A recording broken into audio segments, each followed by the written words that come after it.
Meron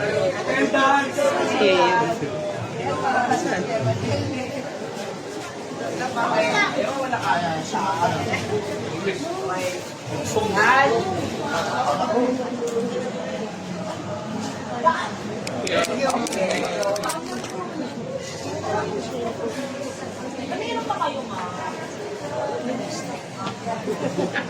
Meron kami tao. Kay Ponce.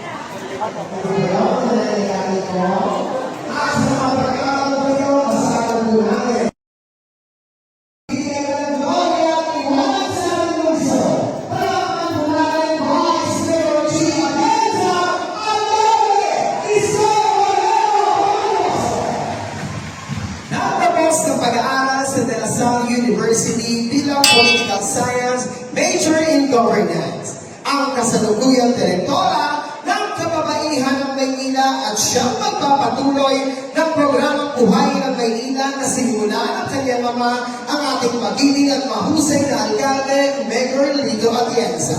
Isang mahusay na news anchor at journalist at isa ring artista at executive producer ng programang Maynila sa GMA7. Napili ni Yorme na siyang maging katuwang niya sa muling pagpanig ng gloria at tingin ng ating lungsod. Palakpakan po natin ang ating Yorme's Choice, ang bagong liwanag ng Maynila, Vice Mayor G. Atienza.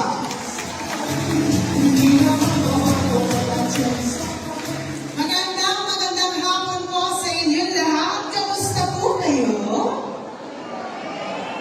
Ako po si G. Atienza, ang bunsong anak ng dating puting Mayor Lito Atienza. Ako rin po ang direktora ng Kababaihan ng Maynila, isang organisasyon na binuo ng aking mga magulang 40 years ago. Kung meron pa mga original members dito ng Kababaihan ng Maynila, naaalala niyo po ba na merong isang maliit na matabang bata na nasa likuran ng aking ina nung ito'y nag-uumpisa? Ako po yun. Hindi ko aakalain ako pala magpapatuloy ng mga nasimula nila.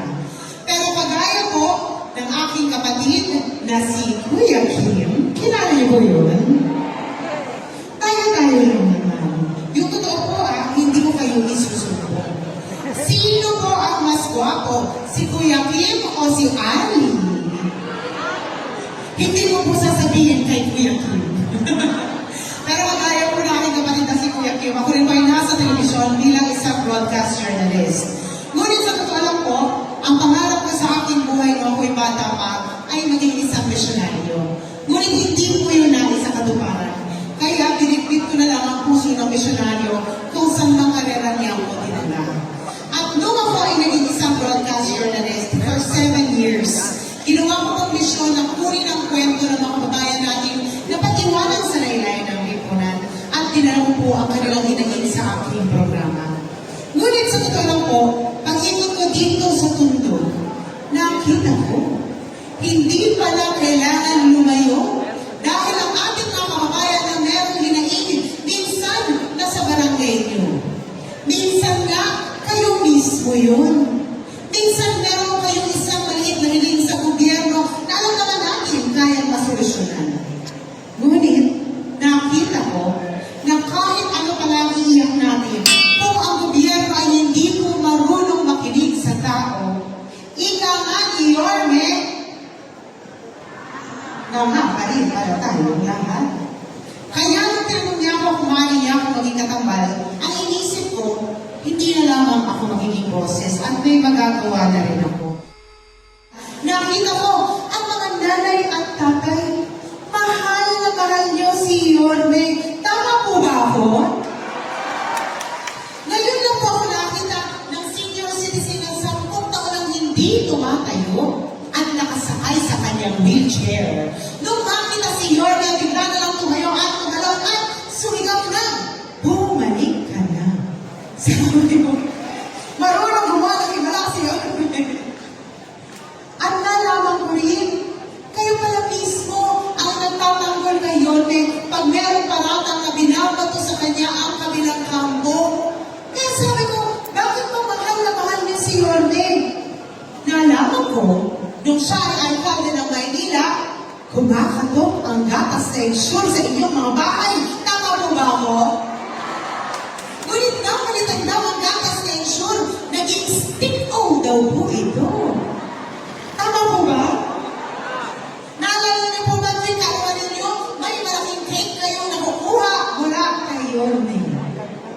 Napalitan nga daw po ngayon ng cupcake.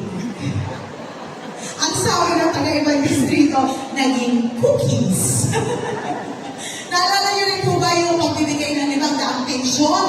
Nag-umpisa po yan noong panahon na si Yorme ay alkalde ng Maynila. At ngayon dahil Pasko, alam ko may pinamimigay na ng mga food box. Tama po ba? Pero ang naaalala ko, noong panahon ni Yorme, hindi lang food box ang nakukuha nyo. May extra regalo ang mga senior citizens na ngayon hindi na po binibigay. Hanggang alam. So, nung nakita ko na ilagay niya kayo, ang sabi ko, wow, pareho tayo ng first love. At dahil doon, sabi ko, tamang-tama, pareho tayo. Check. Ang pangalawang sektor na aking tinayuan, meron po kami isang bahay na tinayo 29 years ago. Ang pangalan po nito ay Home for the Angels. Kinukuha po namin ang mga sanggol na tinatapon sa kung saan-saan at binibigyan namin ng oportunidad para sila ay malipat sa isang pamilya na magmamahal sa kanila. Meron pong dalawang sanggol doon na pareho pong may kapansanan. Isa pong kulang at isa pong may kondisyon. Wala pong may gusto kumuha sa kanila, kaya kinuha po namin at ngayon sila po ay aking mga kapatid. Tinignan ko ang kanilang buhay. Dahil malaki na sila, nakita ko ang hirap palang magkaroon ng kapansanan. Lalo na kung ikaw ay senior citizen na may kapansanan. Para sa akin, dapat kayo ay sinusuportahan ng gobyerno. Tinignan ko ang ginawa ni Yorme siya ay alkalde ng Maynila at nakita ko. Pati ang PWDs at senior citizens, binigyan po niya ng oportunidad na makapagtrabaho. Alam niyo po ba yun? Dahil sa job inclusivity, ang maaari mong magtrabaho ang mga senior citizens at PWDs. Ang sabi ko, pareho pa rin tayo. Ang pangatlong sektor na aking tinayuan, kung si Yorme ay proud na batang tondo, anak niyo po si Yorme, tama po ba? Ako po ay anak ng Bukid. Alam niyo po kung saan yun? San Andres, Bukid, Manila!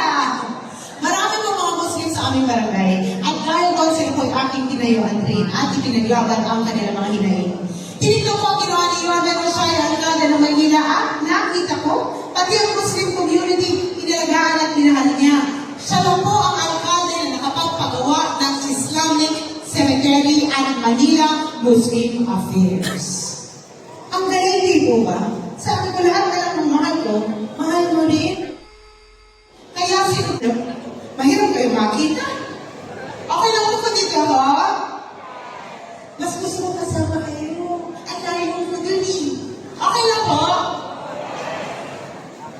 Doon ako po ay nag-aaral ng kolehiyo 25 years ago. 25 years ago po ako ng college. Kaya ko kailangan sabihin yun. Dahil ang akala po ng iba, 25 years old na po ako. Matanda na po ako. 43 years old na po ako. May tatlo na po akong anak at halos 20 taon na po akong may asawa. Tay, hindi na po ako dalaga. Dalaga po ako. Hindi yun ang totoong kwento ko. Ang kwento ko, nung ako'y nag-aaral ng kolehiyo sa De La Salle University, na ang kurso kong kinuha ay Political Science, Major in Governance. Ang alkalde ng Maynila na yung aking ama. At sinabi niya sa akin, kailangan ko daw maghanap ng trabaho dahil ako na raw ang mababayad ng lahat ng pangangailangan ko. Buti na lang at na-discover po ako ng ABS-CBN. Naging artista po ako noon. Working student. Kilala niyo po si Heart Evangelista? Sikat po si Heart, di po ba? Sikat po ba si Heart? Ako hindi sumikat.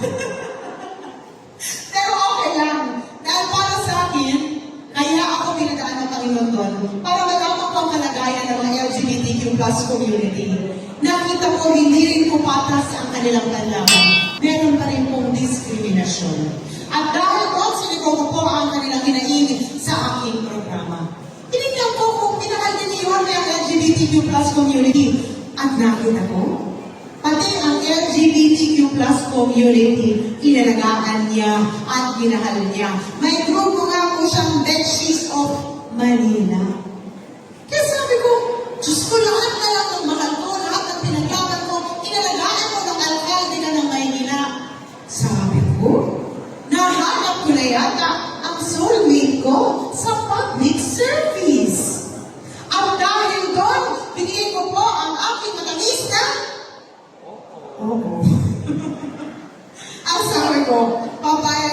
maging katambal mo. Pero kailangan, sagutin mo muna ang katanungan ko. Sabi ko sa lahat ng pwede mong piniling vice alcalde, ang dami naman may gusto maging vice alcalde ni Yorme, ang dami kong nag-a-apply. Pakiramdam ko kahit sino ang tanungin ko ngayon dito, papayag eh. Ay, payag mo ba kayo maging vice alcalde ni Yorme? At yun si Mayor yung nagsip, opo. Galing tatay, vice mayor! Ano sinabi ko?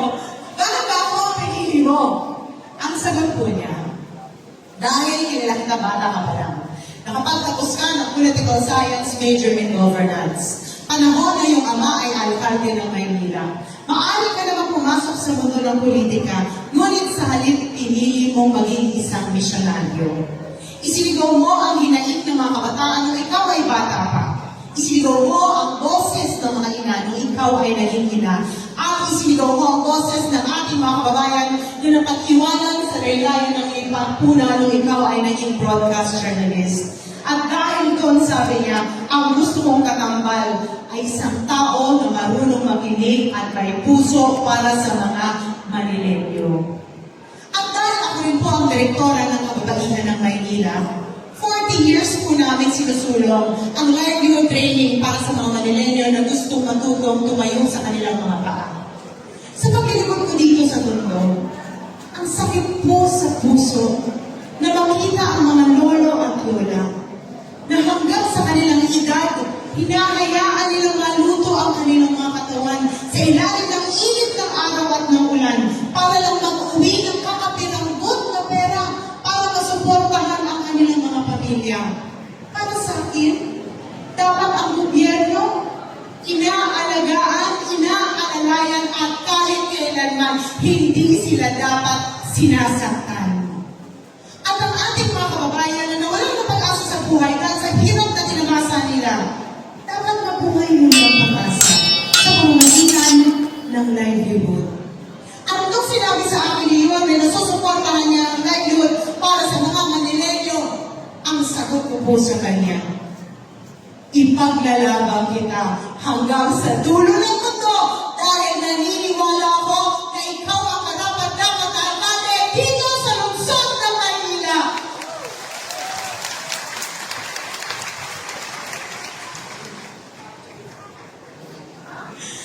Sa pag-ikot namin sa ating na distrito, iisa lamang ang lahat ng sinisigaw nyo.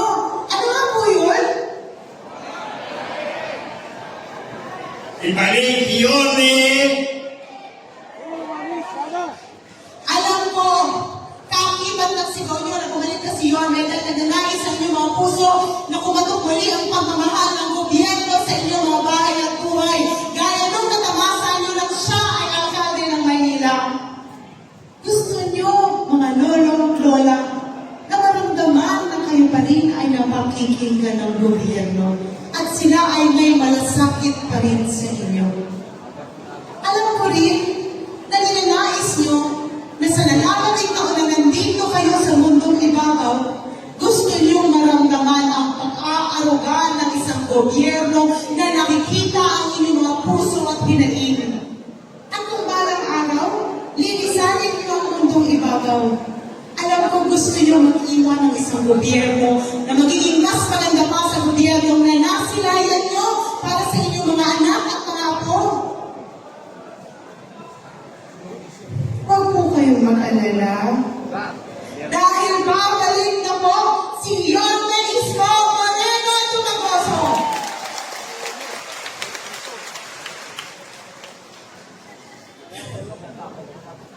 Ngunit kung maaari, sana isama niyo rin po si Chi Atienza.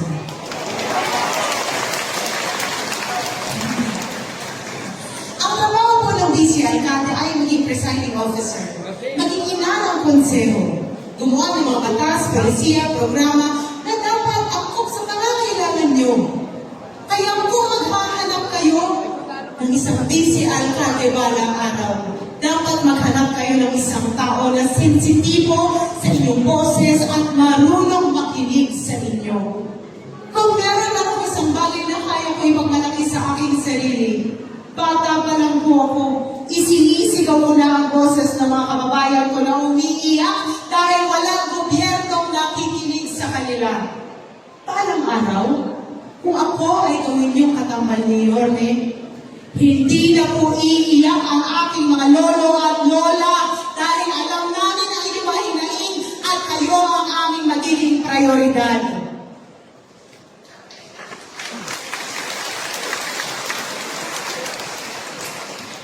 Marami pong mga programa at polisiyang pinalitan ng administrasyon ngayon sa pamumuno ng kanilang vice-alcalde. Parang araw, pag ako ay sama niyo kay Yorme, ibabalik namin lahat ng mga programa at polisiya na minahal niyo, na naramdaman niyo ang totoong pagmamahal noong panahon ni Yorme na nandito sa Maynila. Alam niyo, bata pa lang ako, alam ko ako na ang magpapatuloy ng serbisyo ng aking ama. Dahil bata pa lang ako, tinuruan na po ako ng aking ama na maging isang magaling na leader. Siya po ay naging vice mayor ng 2 termino. Naging isang leader na may integridad at sumuporta ng buo-buo sa kanyang alkalde. Nakakaasa kayo? Nasusuportahan ko ng buo-buo si Yorme Isko Moreno Tumanggoso. Dahil alam ko, pag sinuportahan ko si Yorme, sinusuportahan ko ang bawat isang taong nandito ngayon. At kung tutulungan niyo po si Yorme at si Chia Pienza, ako po ay nakikiusap. Sana suportahan niyo rin po ang lahat ng mga konsihal na nasa likuran ko. Kailangan po namin ng mga kasama para ibalik ang dating programang minahal ninyo. At dahil kailangan din po namin ang tulong mula sa national government, sana tulungan niyo rin po ang aming Congressman Ernest Jonicio.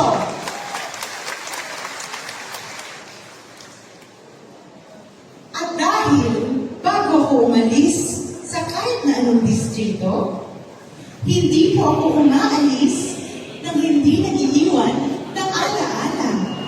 Dahil ang maalala nila ay ang aking mukha. Ang mukha, pumapangit. Ang mukha, nagbabago. Ang mukha, hindi naaasahan. Ngunit ang puso, kaya niyo pong hawakan at maaasahan. Pwede niyo po makiuwi ang aking puso ngayong araw? Malasakit ang kanina sa aking mga nanay at tatay. Ang batang galing sa hirap ng sumita. Ang batang Maynila, Yorme Isko Moreno Tumanggoso.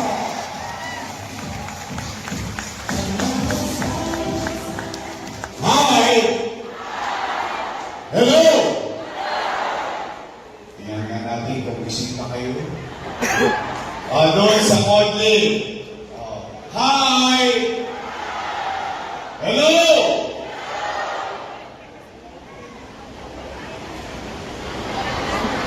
Pwede. Tony, sa Bakali. Hi! Hello!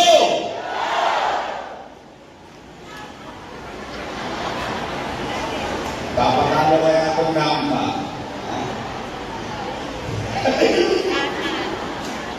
Hi! Hello!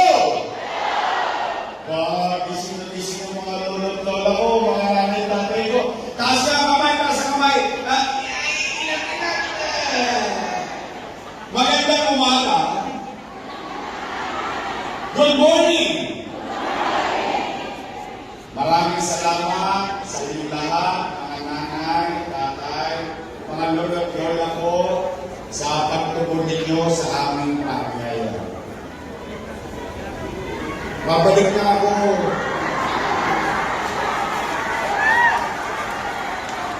Bagamat marami kayong mga gawain sa inyong kanya-kanyang tahanan, minabuti ninyo na tugunan ang aming panyaya. Mamayang alas 12, maraming tinila po na kaldero. Walang nagsaing sa bahay. Nakipag-chismisan kayo, okay? Okay. Pero, ito naman, mga nanay tatay ko, mga lolo't lola ko, pumanatag kayo. hindi kayo uuwing konsumido. Opo, hindi namin kayo kukonsumihin. Bakit? Alam naman ng tao bayan, kapag magkahalalan, yung mga politiko, magkakaaway. Yung mga magkakapitbahay, kaaway din. Pagtapos ng eleksyon, yung mga politiko, pati-pati na. Yung magkakapitbahay, magkaaway pa rin. Di ba? Tulad po yan, nilayotoy po, sa congressman po natin, sa vice mayor, sa lahat ng konseo, makikipagtulungan po kami dito na dapat po mapabuti ang ating kalibutan, mapabuti lang naman po lahat po ng kapakanan po, para sa kapakanan po lagi na naman ng Pilipino po. And sa susunod po natin pagkita, medyo lalata po natin kung ano po yung kabuuan po ng ating mga advokasya po sa lahat po ng maninigda po.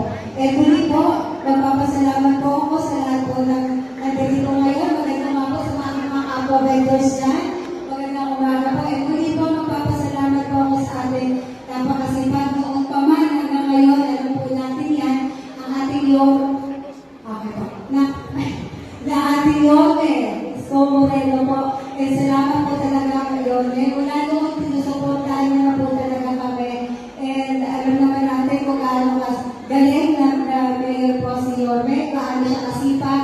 And syempre yung puso niya, katulad po ni Yorme, talagang nagulari po sa baba hanggang paano siya talaga ngayon tumutulong sa lahat po. Hindi lang sa Maynila, at syempre sa ating mga senior citizen po na dito ngayon. And maraming salamat po. Mabuhay po ang Manila po. Salamat po.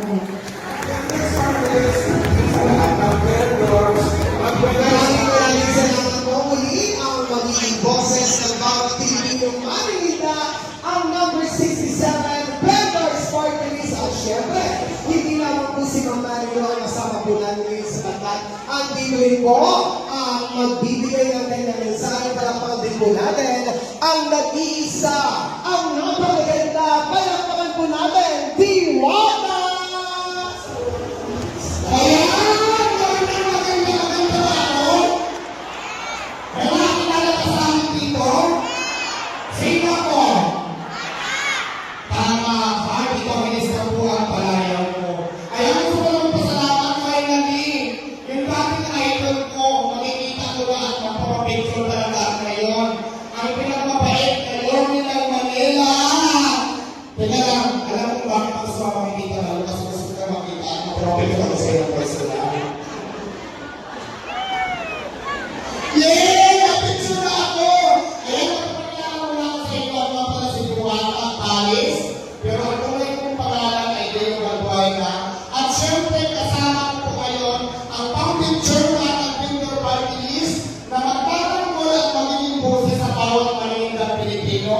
Nandito ngayon si Founding Chairman, Congresswoman Tita Malolipana. Alam mo po ba, suportahan natin ang Victor's Party List. Kasi kaya ako sumama sa Victor's Party List dahil ang ganda po talaga ng advokasya ng Victor's Party List para po sa ating bawat maliit na Pilipino. Katulad po sa akin, siguro naman, marami na dito nakapanood sa akin na nag-start parang magtinda. Kasi ako dati, naglalari ng tulay hanggang sa Manila, Victor's na talaga ako nagbibiwa at alis na ako. Ang dami kong kapagdaanan talaga na kahirapan sa buhay. Kung mga tayo ngayon wala po Victor Party List, kung mga tayo na ako na gusto ko lang sumuko dahil nandun na po yung wala na tayong puhunan. Tapos yung kinikiling tayo, natin kuha lahat ng mga kanina natin, mga payo. Pero pag nandito na po sa Victor Party List, mayroon po tayo nalapitan na mga utangan kasi balita ko sa Tita Malo.